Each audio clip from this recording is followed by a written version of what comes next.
Səhiheyndə, Səhih Buxari və Müslimdə gələn bir hədisdə Cabir ibn Abdullah radiyallahu anh rəvayət edir ki, Allah Rəsulunun yanında oturmuşduq.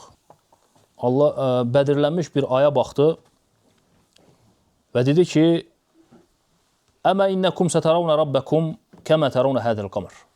Deyir, bu ayı necə görürsünüzsə, Rəbbinizi o cürdə görəcəksiniz. O anda da belə deyək, sıxılmayacaqsınız, bir-birinizi sıxmayacaqsınız, rahat şəkildə. Əgər bacarırsınızsa, yəni bu namazları əda etməyə, yerinə yetirməyə, qaçırmamağa bacarırsınızsa, edin. Bunları edin.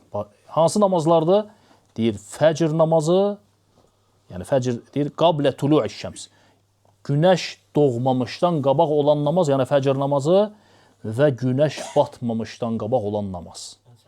Əsr namazı. Deməli, sübhlə əsri diqqət göstərirsənsə, ciddi şəkildə bu namazlara yanaşa bilirsənsə elə. Və fikir verin, Allahı görməkdən danışır birinci. Peyğəmbər sallallahu aleyhi ve sellem. Rəbbinizi görəcəksiniz. Sonra səhabələr soruşmamışdan ki, ya Rasulullah, neyniyək ki biz ona o əmələ, yəni o şeyə nail olaq. Onların soruşmamasından beri Allah Resulü özü hərisdir onların xeyrinə. Nə deyir? Deyir ki, bu namazları qoruya bilirsə qoruyun. Deməli, bu namaz səbəbidir ki, sən o neymətə çatasan. Sübh və əsr namazı. Niyə sübh və əsr namazı? Çünki bir növ insanın ən çətin olan namazlardandır. Nəyə görə? Yuxudan ayıldığı üçün. Yuxudan insan ayıldıqda namaza durmaq daha çətin olur. Sübh namazı və ya günorta insan yatıbsa, əsr namazına artıq oyanırsa, yenə də bu çətin olur.